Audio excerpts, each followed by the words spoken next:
Welcome to Crimson Legacy Historians, where the past is not just remembered, but brought back to life with depth and clarity. Of Pharaoh Ramesses II's reign, around 1228 BCE, deep beneath the great temple complex at Karnak lies a chamber few ever see. 3 levels below the sacred halls, carved directly into ancient bedrock, this place was built for silence. No sunlight reaches here. No sound from the living world above can penetrate its walls. This is a chamber meant for secrets. At its center, a young princess rests on a limestone altar. Gold jewelry glints in the torchlight, casting trembling shadows across stone walls carved with hieroglyphs, symbols describing rites never spoken aloud in daylight. Her name is Nefertari Merit, 14 years old, granddaughter of Pharaoh Ramesses himself. She has been raised to believe her bloodline is divine, traced back to the gods. Tonight, that belief will be tested. 7 priestesses surround her, dressed in linen so white it almost glows in the darkness. Their heads are shaved according to temple law. Red ochre marks their faces in patterns reserved for a single purpose, a single ceremony. They move with rehearsed precision, preparing what they call the opening rite. But there is nothing celebratory about what unfolds here. Beside the altar, a smaller stone table holds the tools of the ritual. Obsidian blades, sharpened to a flawless edge. Curved copper hooks, their function deliberately left unnamed. Bowls of natron salt, painted with protective symbols, the same substance used to dry the flesh of the dead during mummification. Other instruments resemble those used by embalmers. Tools meant for bodies transitioning toward eternity, not for the living. The air is heavy with myrrh and frankincense, so thick it clings to the throat, turning each breath into a conscious effort. Chants rise and fall in unsettling rhythms, echoing off the stone. The words are ancient Egyptian, formal, ritualistic, and intentionally obscure. Even she cannot fully understand them. The cold of the altar seeps into her back, draining warmth from her body, making her muscles tighten against the stone. Earlier, she was made to drink wine mixed with bitter herbs. Her thoughts now move slowly, her senses dulled, her awareness slipping in and out of focus. The world feels distant, unreal. This chamber was not built for comfort, it was built for transformation. And once the ritual begins, there will be no turning back. Unable to form complete sentences in her mind, unable to plan or resist effectively, she watches through increasingly hazy vision as the high priestess approaches with the first blade. Her movements deliberate and practiced and completely devoid of hesitation. She does not yet know that this ceremony will take 3 full days and nights. She does not know that what they are about to do to her body will leave her changed in ways that are not visible to casual observers, but are absolutely permanent in their physical and psychological effect. She does not know that 70% of princesses who underwent this preparation never recovered psychologically according to medical texts that would be written about cases just like hers, spending the remainder of their brief lives in states that physicians would describe as wandering womb or melancholy unto death or failure to thrive. What she does know, what every fiber of her being is screaming with primal evolutionary urgency, is that this is fundamentally wrong. Every instinct she possesses tells her to run, to fight, to resist in any way possible, to do anything except remain passive on this cold stone altar. But in ancient Egypt, a princess's feelings about her own body are irrelevant compared to what the gods supposedly require. Her screaming instincts mean nothing against 3,000 years of tradition. Her personhood dissolves before the weight of empire.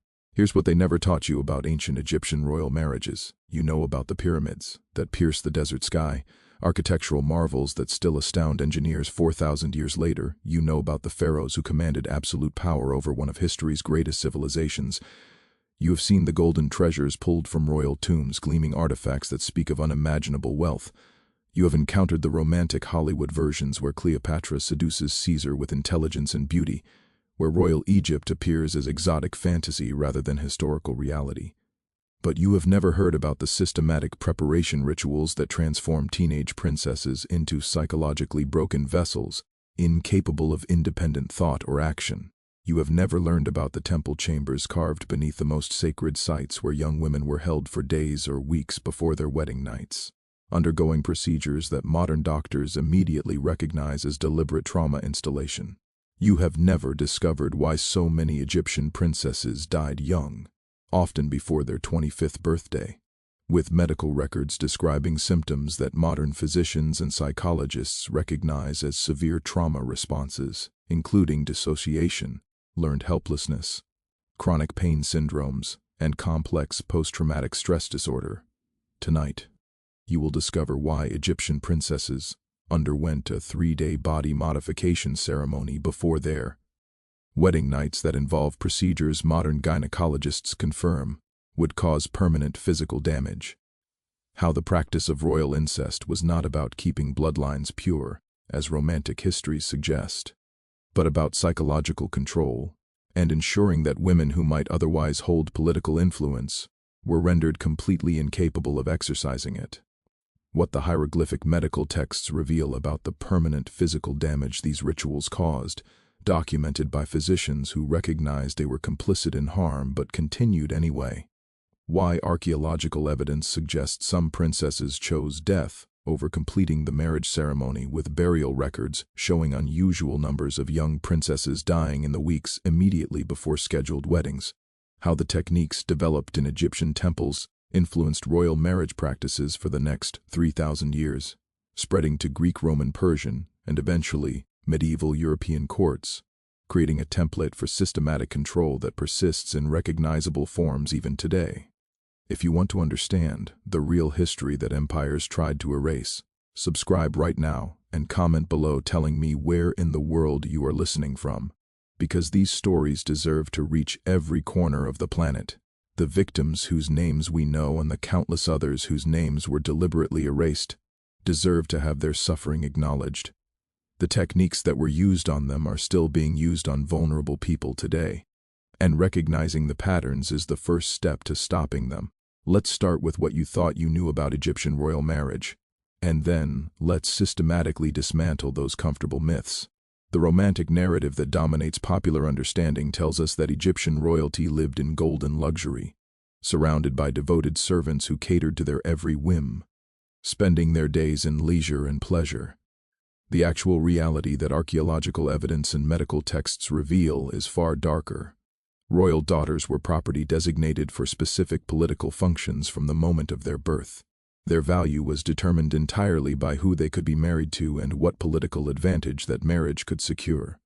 The practice of sibling marriage that seems bizarre to modern sensibilities was not romantic tradition as some Victorian-era scholars suggested, but calculated power consolidation designed to prevent delusion of royal authority to non-royal families who might use marriage connections to claim legitimacy. The scale of this system is staggering when you actually examine the evidence. Over 3,000 years of pharaonic rule spanning multiple kingdoms and dynasties, estimated 200+ documented cases of prepared royal brides whose names survive in historical records, suggesting the actual number was far higher since most royal women were never named in official documents. Survival records analyzed by modern demographers suggest 30% of royal brides never produced heirs, which is statistically unusual for an era when women typically bore multiple children and when producing heirs was considered the primary function of royal marriage, strongly suggesting severe physical or psychological damage that prevented normal reproductive function. The economic framework that made this system possible and desirable reveals its true purpose. Royal marriages secured unity between Upper and Lower Egypt, the two regions that had been unified under the first pharaohs, but constantly threatened to split apart again. Foreign princesses brought with them tribute caravans loaded with gold and exotic goods, along with signed treaties that prevented wars that would have cost Egypt tremendous resources. Royal incest. The practice of pharaohs marrying their own sisters or daughters prevented power dilution to non-royal families who might use marriage connections to legitimate their own claims to divine authority. A princess's body was literally worth provinces rich with agricultural land, access to gold mines that funded the empire's monumental building projects, or military alliances that protected Egypt's borders from constant threats. One well-placed royal marriage could be worth more than a successful military campaign.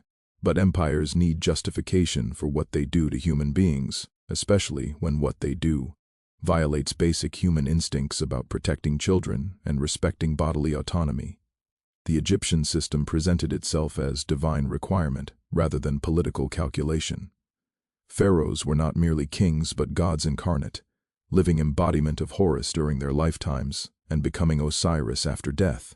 Therefore, the logic went, they required divine consorts rather than mere mortal wives.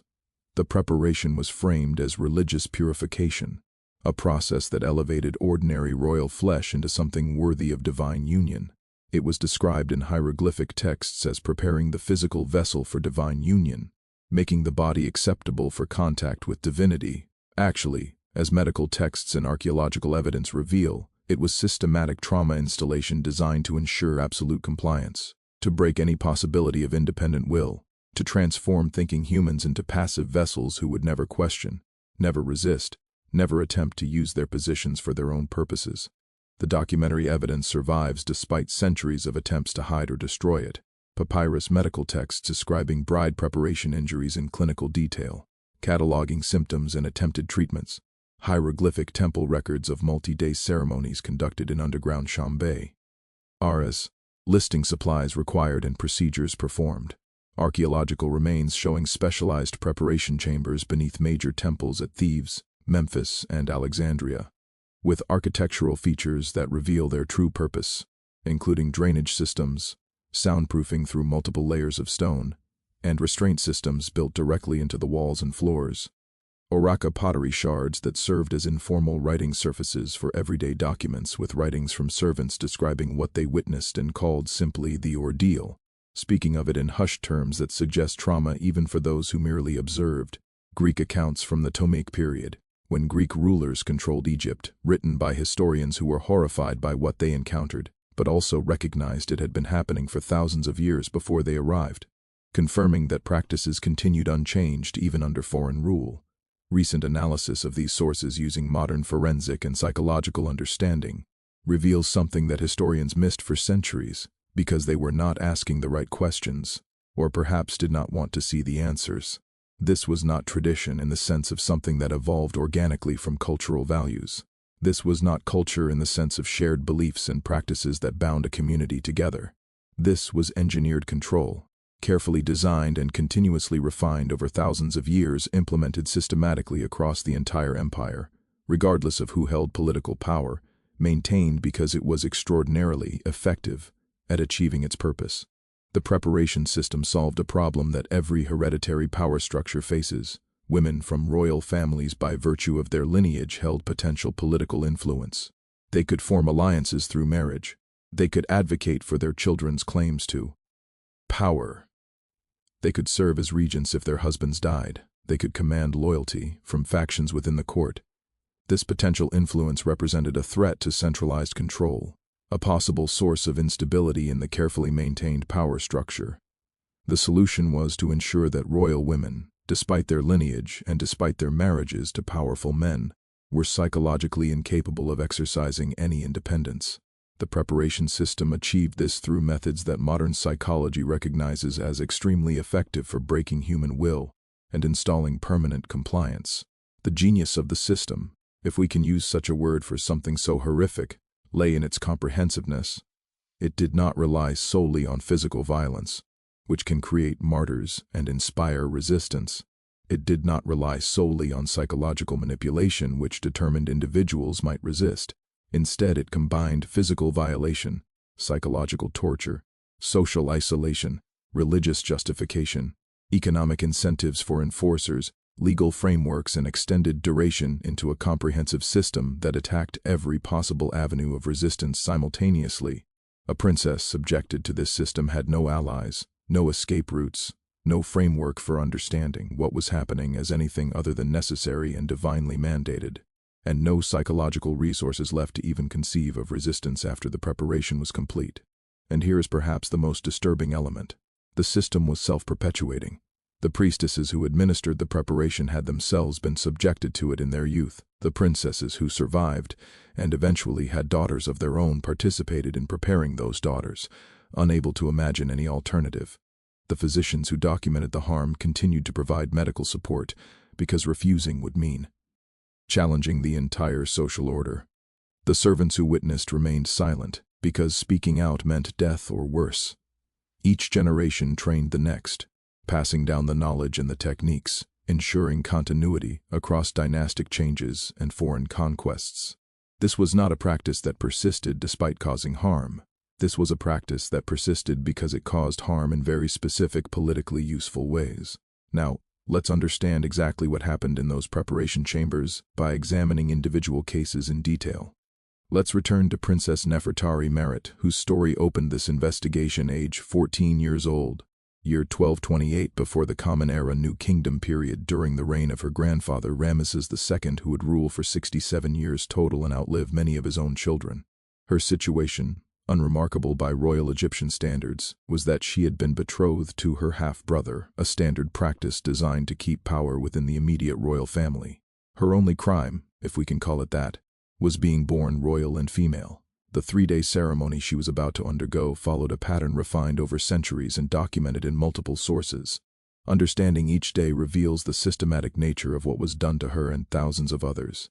Day 1 was designated the purification. She was taken to the underground chamber beneath Carrick Temple just after sunset, when darkness fell over Thebes and the day's heat began to dissipate, but humidity still hung thick in the air.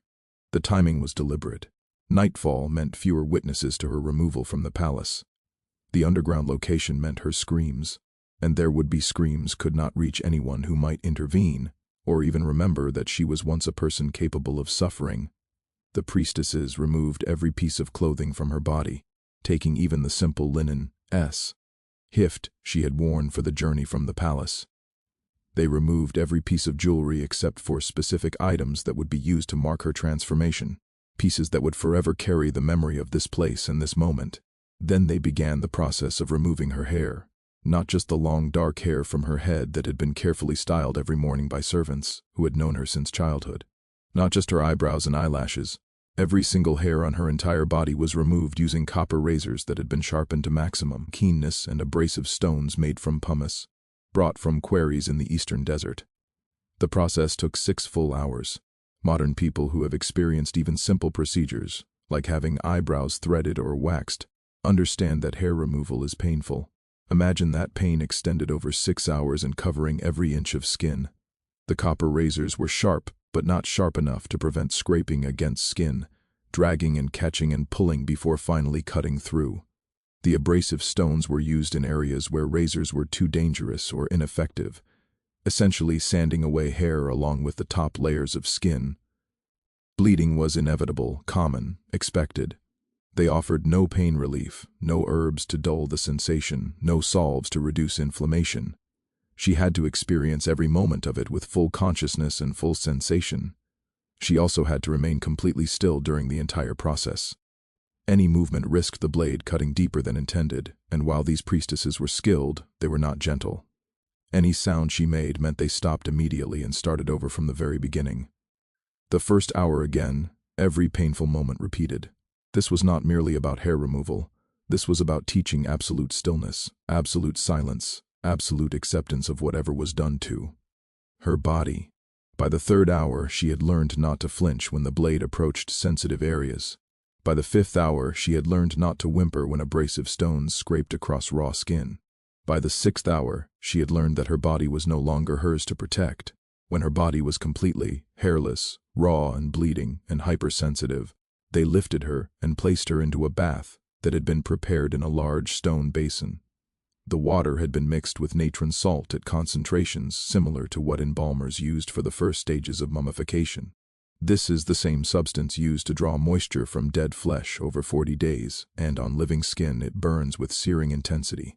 Modern dermatologists who have analyzed these ancient texts confirmed that repeated natron exposure at these concentrations causes chemical burns that create permanent changes to nerve endings, resulting in either heightened sensitivity or partial numbness that never fully heals. She was submerged in this burning solution and required to remain there for a period texts describe as 2 hours, though whether she experienced it as longer or shorter is unknown.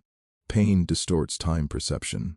What we know from servant accounts is that princesses emerged from the natron bath with skin that was angry red that peeled within days that never quite returned to its original sensitivity. Throughout all of this, the 7 priestesses chanted continuously, "You are being prepared for the god. You are becoming the vessel. Your flesh is being sanctified for divine purpose." The repetition was not accidental. This was installation of programming, to use a modern term.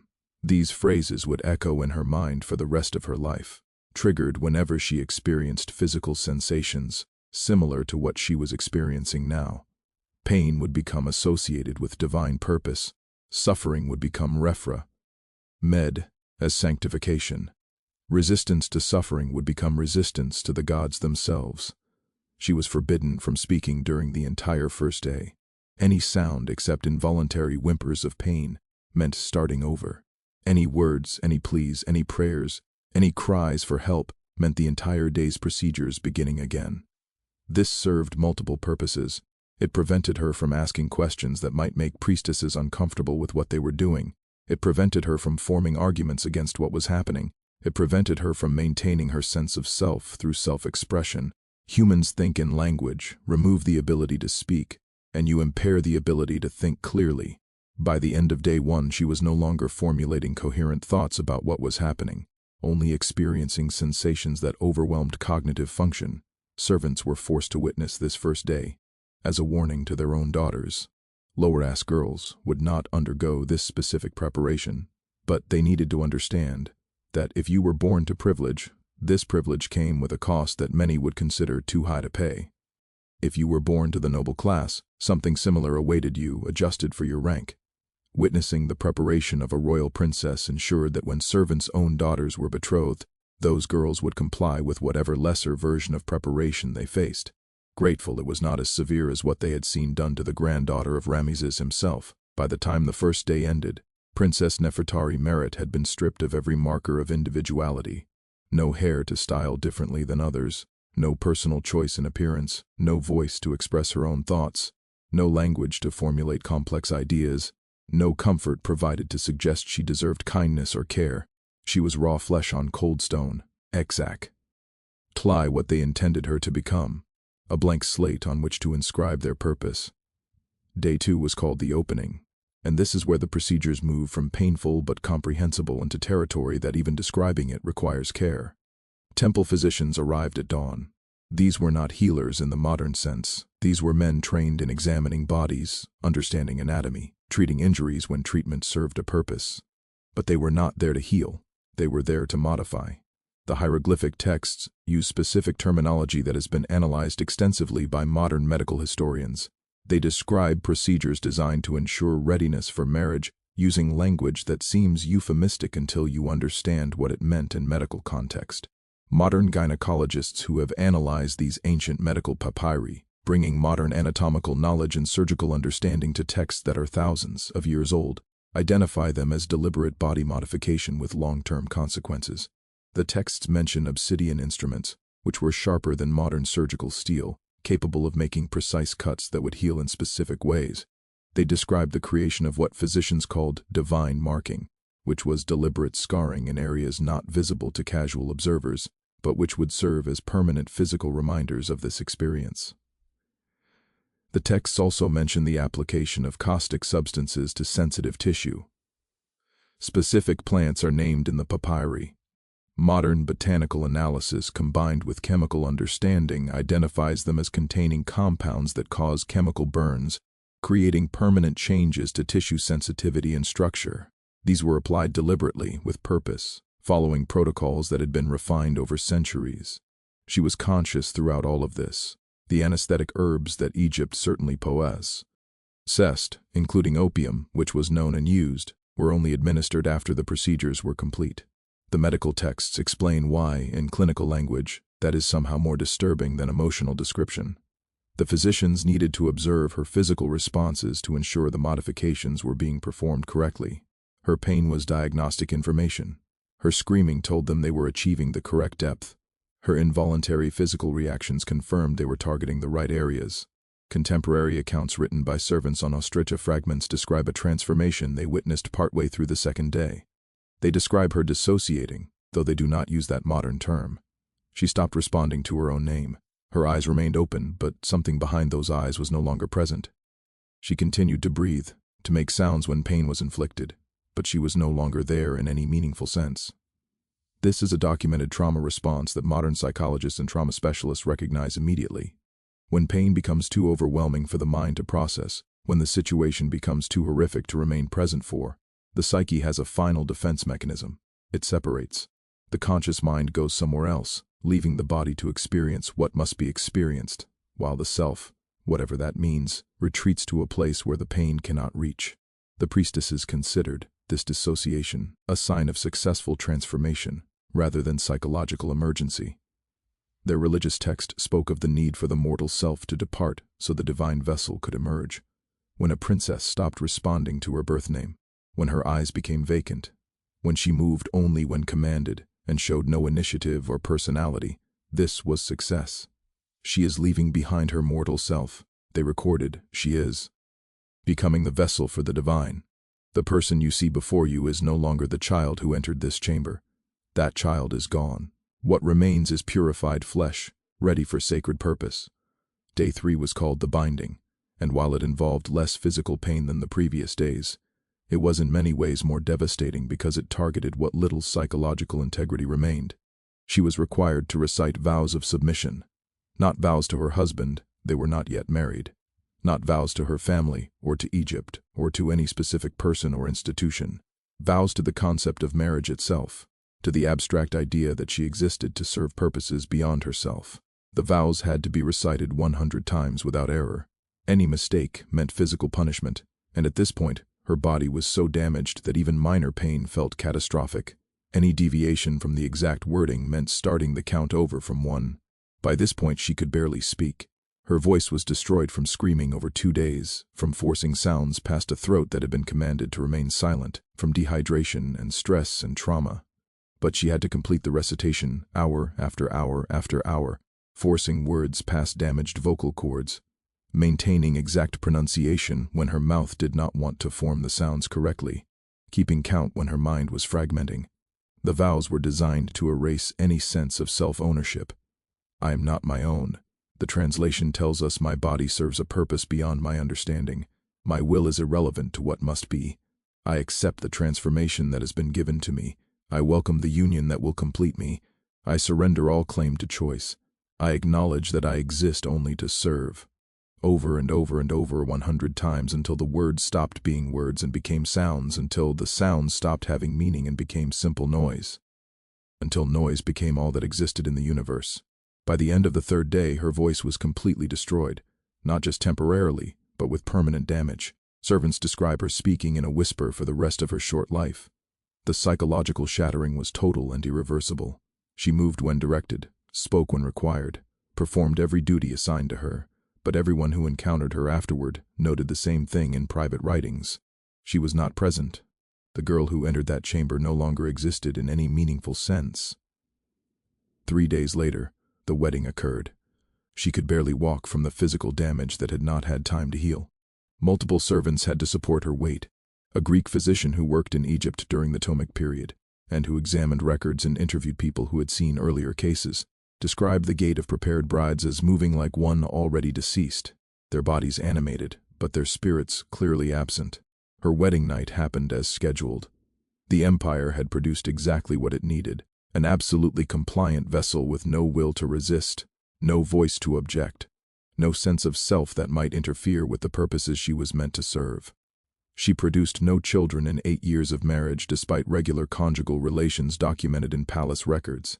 Her body, despite being modified specifically for reproductive function, or perhaps because of those modifications, could not sustain pregnancy.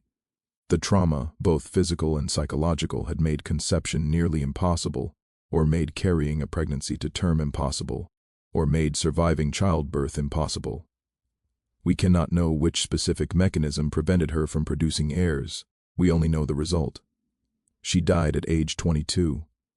8 years after her wedding, 11 years after her preparation, she was buried with full royal honors in a tomb in Teach, Valley of the Queens. The medical texts written by the physician who attended her final illness list her cause of death as failure to thrive, a term they used for patients who simply gave up, whose bodies stopped fighting to remain alive.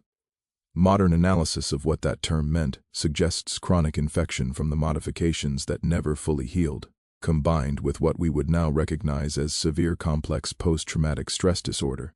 Her mummified body was discovered and examined in 2003 using modern medical technology. The examination revealed severe pelvic trauma consistent with the procedures described in the ancient texts, chronic infection that had spread throughout her lower body, malnutrition consistent with long-term inability to eat or digest food properly, and bone density indicating premature aging. She had the skeleton of a woman decades older than her actual age at death. The system killed her slowly, legally, acceptably, with full religious sanction. Her death changed nothing about the preparation system. The next princess was already being prepared in those same chambers beneath Karni Temple. Let's examine what happened when the victim was not being prepared to marry a distant relative or foreign ally, but was being prepared to marry her own father. Princess Sidamon was the daughter of Amenhotep III, who ruled Egypt from 1390 to 1352, before the Common Era, during what historians call the height of Egyptian power and wealth. When she reached age 13, her father made a decision that was documented in hieroglyphic texts and was not considered scandalous or unusual by Egyptian standards. She would become his wife. This was not unprecedented. Royal father-daughter marriages are documented in multiple dynasties spanning the entire 3,000-year period of pharaonic rule. Pharaohs married their mothers, their daughters, their sisters, their granddaughters, all in the name of keeping power concentrated and preventing outsiders from gaining claims to divine authority through marriage connections. But the preparation for incestuous marriage was even more intensive than standard wedding preparation, and surviving texts explain why the empire recognized a fundamental problem. A daughter knows her father as her father. That bond, that recognition, that existing framework of understanding interferes with the absolute submission required in a royal wife. A daughter might appeal to her father's love for her as his child. A daughter might remind him of her childhood, of times when he protected rather than used her. A daughter retains a framework for understanding herself as a separate person, with a relationship to him that preceded the marriage. All of this had to be erased completely. So they developed specialized protocols for incestuous marriages, protocols that were more intensive and more focused on psychological destruction than the already severe standard preparation. Cinnamon spent 8 full months in temple instruction before the wedding ceremony could proceed. The goal was not to teach her anything in the conventional sense of education. The goal was to erase the concept of familial bond from her mind entirely, to make her incapable of recognizing or remembering that Amenhotep III had ever been anything other than the divine pharaoh to whom she was destined. The technique combined repetitive chanting with social reinforcement, with induced altered states of consciousness, a combination that modern cult deprogrammers immediately recognize as extremely effective brainwashing methodology. Every single day for 8 months, she spent a minimum of 8 hours reciting specific phrases under the supervision of priestesses, who would accept nothing less than perfection. He is not your father. He is the God incarnate. You are not his. Daughter, you are the vessel. He never held you as a child. You never called him father. Your earliest memory is of preparing to serve him. You exist only for divine purpose over and over and over 8 hours every day for 240 consecutive days. The repetition alone would be effective, but they enhanced it through sleep deprivation that modern research confirms makes people dramatically more suggestible. She was woken randomly throughout every night, sometimes once, sometimes 5 times, never on a predictable schedule. She was required to recite the phrases immediately upon waking, proving she had internalized them even in sleep. Then she was sent back to bed, only to be woken again an hour or 2 later. Her mind never achieved deep restorative sleep. This kept her in a perpetual state of exhaustion that made resistance impossible, made critical thinking impossible, made anything except passive acceptance of whatever was told to her impossible. They also implemented food restrictions that modern nutritionists analyzing the dietary records identify as designed to create specific deficiencies that affect cognitive function. She was not starved, which would have been obviously cruel and might have inspired sympathy from witnesses. Instead, certain foods were systematically eliminated from her diet, while others were added. The pattern that emerges from analysis shows elimination of foods rich in B vitamins, which are essential for memory formation and maintenance, while adding foods that in large quantities can induce mild dissociative states. The effect was subtle but cumulative. Her ability to form new memories was impaired. Her ability to recall old memories became increasingly unreliable. Her sense of continuous identity across time began to fragment. By month 3 of this process, according to ostraca fragments written by servants who attended her, she could no longer recognize her father as her father. When he visited the temple to observe her progress, she used the formal title the Divine One. Even when speaking to priestesses about him in what she believed were private moments, when a servant new to the temple and not fully briefed on protocols accidentally referred to Amenhotep as her father in her presence, she corrected the servant with genuine confusion. She did not understand what the word meant in that context anymore. The connection between that word and this man had been successfully severed. The Ostra fragments document this transformation week by week, with the horrified fascination of people watching something that should not be possible. Week 1. She still called him father accidentally when tired and was corrected harshly by priestesses who made her recite the phrases an extra 1,000 times. Week 8. She seemed confused about her own identity, asking priestesses who she was and accepting whatever answer they gave as definitive truth. Week 16. One servant wrote, "She no longer knows who she was," using past tense as if the person who entered the temple had already ceased to exist. The final month before the wedding, a fragment reads, "She is empty, a shell moving and breathing and speaking, but containing nothing that we would recognize as human personality. They have succeeded beyond what seems possible. What we witnessed should not be possible, but we saw it happen day by day. But the preparation did not happen in isolation because the empire understood that resistance could come from anywhere and had to be prevented through comprehensive social engineering. Other princesses, her own sisters and half-sisters, were required to congratulate her on the upcoming marriage. They had to compose poems praising the union. They had to present her with gifts. They had to perform rituals of celebration. Anyone who expressed empathy or concern was punished publicly and severely. One sister who was heard weeping in private was subjected to public humiliation and then sent for her own preparatory instruction despite not being betrothed yet, as a warning about the consequences of questioning divine will. This created an atmosphere where resistance became literally unthinkable because even acknowledging that there was something to resist would invite punishment. Even her mother Tyr, who was Amenhotep's great royal wife and one of the most powerful women in Egypt, was required to support the marriage publicly. She had to make statements about how honored the family was that Amenhotep had chosen their daughter for this divine purpose. She had to participate in ceremonies preparing Sidamun. She had to present a public face of support for her husband, taking their 13-year-old daughter as a new wife. Imagine being that daughter. Your sisters congratulate you. Your mother prepares you. Your father approaches you not with protection but with expectation of submission. Every person you have ever known is part of the system that is erasing you. There is nowhere to turn because everyone has turned already. Your own family members are not your allies. They are part of the machine that is grinding you down. Trust becomes impossible. Resistance becomes inconceivable. Acceptance becomes the only psychologically survivable option. The wedding occurred when she was 13 years old, and Amenhotep was approximately 50. The hieroglyphic evidence is clear that she held titles indicating the marriage was consummated, that she functioned as his wife in all senses. Archaeological evidence shows she lived in a separate wing of the palace complex at Molkata, isolated from her siblings and from anyone who had known her before the preparation.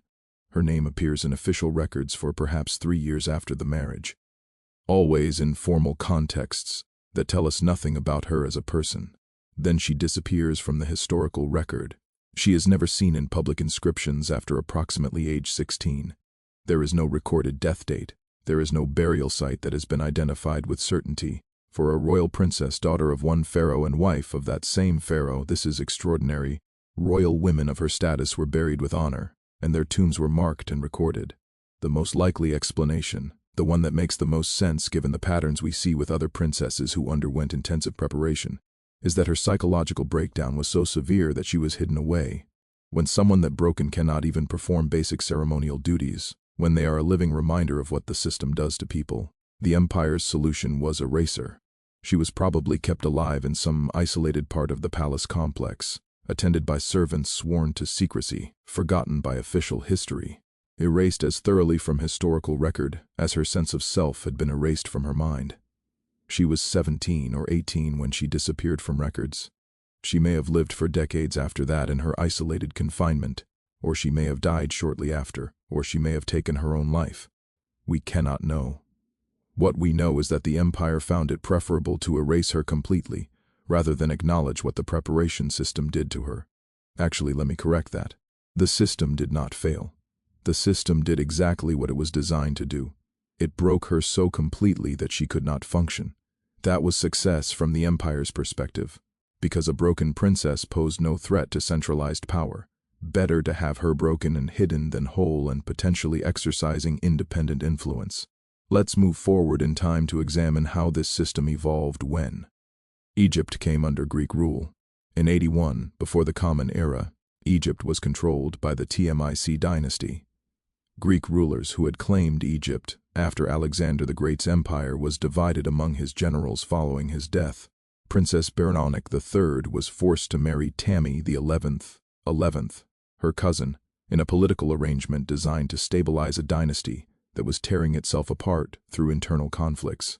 The Ptolemaic dynasty was Greek in language and culture, but they had adopted Egyptian royal customs because those customs legitimized their claim to rule Egypt as pharaohs rather than as foreign conquerors. This meant they adopted the preparation system for royal brides, but they added Greek philosophical elements to Egyptian religious ritual, creating what survivors described as a comprehensive trauma system even more sophisticated and devastating than what had existed under native Egyptian rule. In 1998, a team of archaeologists made a discovery in the ruins of the ancient palace complex in Alexandria that changed our understanding of Tmic marriage preparation. They discovered a sealed chamber that had been deliberately hidden, buried under rubble from later construction, forgotten for over 2,000 years. What they found inside that chamber should not have existed together in one room. Medical instruments of Greek design mixed with Egyptian religious implements. Restraint systems built directly into the walls using techniques that showed clear planning and permanent installation. Drainage systems with disturbing implications about what fluids needed to be removed from this space regularly. Chemical analysis of residues that had survived on the tools and in the drainage channels revealed blood, significant amounts of it from multiple individuals. Natron salt consistent with Egyptian ritual use and organic compounds that could not be identified with certainty, but that forensic chemists suggested might be remains of caustic substances or possibly human tissue. This was not a room used once for a single terrible purpose. This was a specialized preparation facility that had been used repeatedly over extended periods, possibly for generations. The tools themselves told a story that archaeologists and medical historians were able to reconstruct with increasing detail. Copper specula, instruments designed for examining and modifying intimate anatomy, manufactured with Greek precision, but used for purposes Greek medical ethics would normally forbid. Obsidian blades identical to those mentioned in earlier Egyptian texts, used for ritual cutting that left permanent scars. Gold wires whose purpose remains subject to debate, possibly used for binding or for jewelry or for procedures that researchers preferred not to describe in publication. Limestone tables with grooves carved into their surfaces and restraint holes drilled at specific points corresponding to where a human body's wrists, ankles, and neck would be if someone was lying on the table. Evidence of repeated use over decades was visible in wear patterns on the stone and in the buildup of residues from archaeological evidence combined with surviving papyrus texts written in Greek rather than hieroglyphics. Researchers have reconstructed the process that princesses like Benet endured in that chamber. They were brought there for final preparations lasting a minimum of 10 days, though some texts suggest up to 20 days for particularly important marriages. They were isolated from every familiar person, not just separated from family, but unable to see or hear anyone they had known before entering that chamber. They were attended only by specialized priestesses who had themselves undergone similar procedures in their youth, women who could show no mercy because they had received none, and not imagine any alternative system.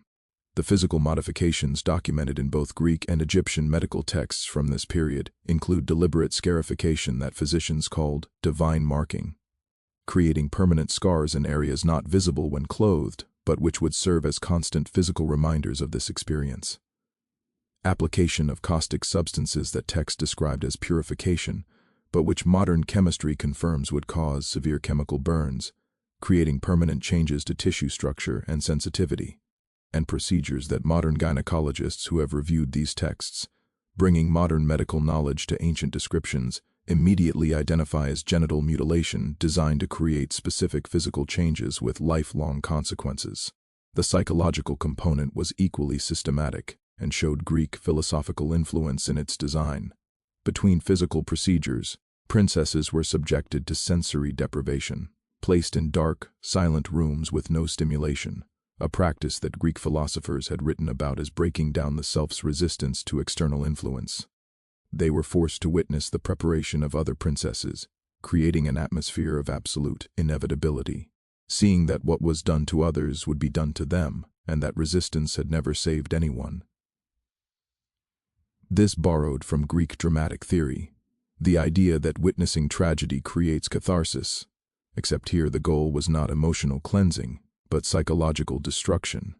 A remarkable document survived from this period that gives us the perpetrator's perspective in her own words.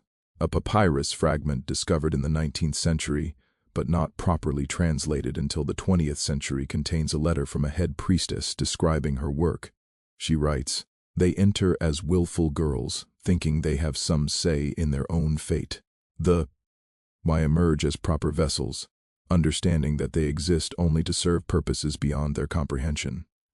This is necessary transformation for the good of the empire, and for their own good truly, because a woman who tries to exercise will outside of divine purpose suffers terribly. Better to remove the will entirely than to allow them the torment of futile resistance. There is no recognition in her words that she is causing harm. She genuinely believes this serves a divine purpose and benefits the victims themselves. This level of self-justification requires understanding that she was probably subjected to the same treatment in her own youth. This is how trauma perpetuates itself across generations. The victims become the administrators, the broken become the breakers, because they cannot acknowledge that what was done to them was wrong without confronting their own trauma. So instead, they convince themselves it was necessary and beneficial, and they inflict it on the next generation with genuine belief that they are helping. Berenice's own fate reveals how even this intensive preparation sometimes failed to create the absolute submission the system demanded. She married Ptolemy the 11th in 80, before the Common Era, in a ceremony that was supposed to unite competing factions in the royal family and stabilize the dynasty. 19 days later, he murdered her.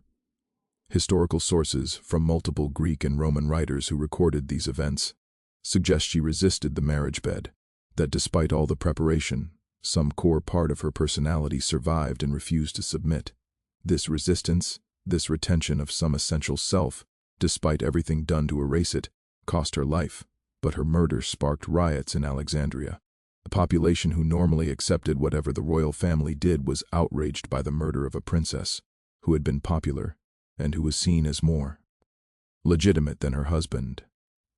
Ptolemy the 11th was killed by an angry mob shortly after, torn apart in the streets. According to some accounts, Berenice became a martyr figure, a symbol of resistance against corruption and cruelty, her name invoked for generations afterward. But here is the crucial detail that reveals the system's power. Her resistance and death and martyrdom changed nothing about how the empire treated the next princess. The preparation system continued completely unchanged. If anything, future preparations became more intensive because Berenice's resistance proved the system was not thorough enough. This is how power maintains itself. Individual resistance, no matter how courageous, does not change systematic practices. Systems change only when the people who benefit from them decide the costs are too high, or when the systems are forcibly dismantled by external forces. As long as royal marriages secured political power, as long as controlling women's bodies served imperial interests, the preparation of princesses would continue regardless of how many individuals suffered visibly or died resisting. Not all preparation happened in ceremonial events behind closed doors in underground chambers. Some of the most effective control occurred in the daily life of betrothed princesses through systems designed to break, will gradually, day by day, hour by hour, until resistance became psychologically impossible. Upon betrothal, which typically occurred between ages 12 and 14, though sometimes younger, a princess was moved to a separate wing of the palace.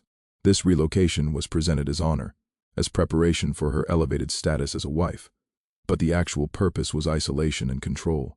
The architecture of these spaces has been documented through archaeological evidence from multiple palace sites spanning different dynasties and time periods.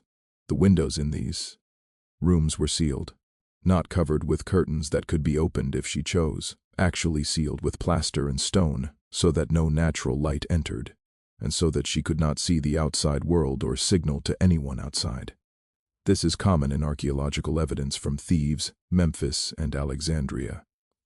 There was a single door which was always guarded by personnel who reported directly to the priestesses overseeing her preparation rather than to her family. The room layout was remarkably consistent across different sites and time periods, suggesting standardized protocols. Stone floor rather than comfortable materials. Minimal furniture, usually just a sleeping mat and perhaps a small table. Nothing decorative, nothing comfortable, nothing that would suggest she deserved kindness or care. Temperature regulation was deliberately removed. In summer, when temperatures in Egypt could exceed 100 degrees, these sealed rooms became ovens, leaving princesses sweating constantly, dehydrated, unable to think clearly from heat exhaustion. In winter, when nights could be surprisingly cold, the rooms became freezing, leaving them unable to sleep properly, their bodies burning energy to stay warm. This was not neglect. This was intentional discomfort designed to break resistance. When your environment causes constant physical distress, when you are always too hot or too cold, always uncomfortable, you become focused on basic survival rather than on maintaining your sense of self or contemplating resistance. The testing protocol was relentless and designed to ensure every moment was performance. Random inspections could occur at any time, day or night, without warning. The princess had to maintain correct posture at all times. When sitting, knees together, hands folded in lap, head bowed at precise angle. When standing, arms at sides, eyes down. Absolutely still, no fidgeting or shift. Ting wait. Even sleep positions were monitored. She had to sleep on her back with arms at her sides. Servants who conducted night inspections would report any deviation from required position. Failure to maintain the required posture at any moment resulted in punishment. Punishment took several forms depending on the severity of the violation. Food restriction meant she might not eat for a full day, weakening her body and making future compliance easier. Additional isolation meant being moved to an even smaller, darker room for a period of time. Public humiliation meant being brought before other princesses and having her failure described in detail, creating shame and fear of future failures. The randomness of the inspections was intentional. You could never relax. You could never let your guard down. You had to perform submission every single moment because you never knew when you were being evaluated. The informant network ensured total surveillance even when guards were not physically present. Every servant who entered the room was a potential spy required to report any deviation from expected behavior. Other princesses who were also undergoing preparation were pressured to report on each other, often told that their own progress was dependent on identifying problems in others. This created paranoia that prevented any bonding or mutual support. One princess could not comfort another for fear that the comfort would be reported as weakness. One princess could not share doubts or fears with another for fear of being reported as resistant. One princess's diary, preserved on ostraca fragments that were literally garbage thrown away and buried and accidentally preserved for thousands of years, contains a line that perfectly captures this psychological state. I trust no one, not even myself. When you are under constant surveillance, when you know that any thought you express could be reported and punished, you begin to monitor your own thoughts. You become your own jailer. You internalize the surveillance until you are policing yourself more strictly than any external observer could. This surveillance system mirrors exactly what modern psychologists observe in high-control groups, in cult settings, in abusive relationships, in any situation where one party maintains complete control over another. The techniques are identical. Isolation from outside support, constant surveillance, unpredictable punishment, creating informant networks that prevent trust.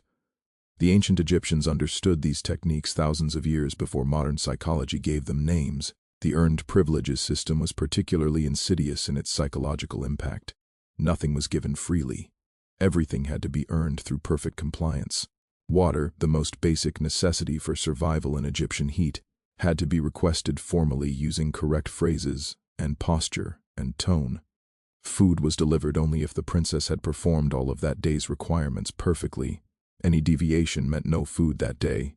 Clothing was changed only weekly, unless earned through exceptional compliance. Bathing was a privilege, rather than a right, granted only when priestesses decided she had earned it. This created a dependency mindset with devastating long-term effects. The princess learned that she had no inherent worth, no inherent right to basic necessities. Everything was conditional on her performance of submission. She learned that her body's needs were not valid unless someone in authority decided they were. She learned that comfort and care were privileges to be earned rather than basic human rights. This psychological programming did not end when the preparation ended. It continued for the rest of her life, making her incapable of advocating for herself or recognizing that she had any right to object to anything done to her. The requirements changed without warning in deliberately inconsistent patterns. What earned praise yesterday might result in punishment today. What was forbidden yesterday might be required today.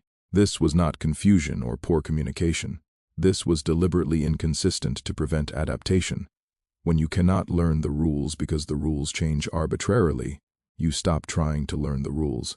You stop trying to predict what will earn reward versus punishment. You simply accept whatever happens and hope for the best. This creates learned helplessness, a psychological state that researchers have documented extensively. When an organism learns that nothing it does reliably produces positive outcomes, it stops trying to produce positive outcomes. It becomes passive. It accepts suffering as inevitable. The long-term psychological impact of these daily control systems was documented by Egyptian physicians who recognized patterns across multiple cases. Modern trauma research confirms that these techniques are extremely effective at creating lasting damage. Survivors develop hypervigilance, always scanning for threats, unable to relax even in safe environments. Inability to trust their own judgment because their judgment was always overridden. Dissociation under stress because dissociation was the only escape from inescapable situations. Chronic anxiety disorders because their environment trained them that danger could come from anywhere at any time. Depression because they learned they had no control over their own lives. Loss of sense of self because their sense of self was systematically attacked and dismantled over extended periods. Egyptian medical papers described these symptoms using different terminology, but recognizing the same patterns. They called it the marriage sickness. They documented inability to eat, sleep disturbances, wandering womb, which was their term for dissociation, chronic pain without visible cause, loss of speech, seizure-like episodes, premature aging, melancholy unto death. They recognized these symptoms appeared specifically in prepared princesses. They knew the preparation caused the sickness, but they considered it normal and expected, rather than a reason to question or change the system. One princess attempted direct resistance against this comprehensive control system. Her story reveals what resistance cost and why most princesses chose compliance over fighting back. Meritaten was the eldest daughter of Nefertiti and Akhenaten, the pharaoh who attempted to revolutionize Egyptian religion by replacing traditional polytheism with worship of a single god, the sun disk Aten. This was the Amarna period of the 1350s before the Common Era, named after the new capital city Akhenaten, built to escape the influence of traditional priesthoods. Akhenaten challenged temple power, changed Egypt's religious framework, moved the entire court to a new city, attempted fundamental transformation of Egyptian society. But he did not protect his daughters from the marriage preparation system. Revolutionary in his theology, he was traditional in his treatment of women. At age 13, Meritaten was betrothed to Smir, the designated successor to Akhenaten's throne.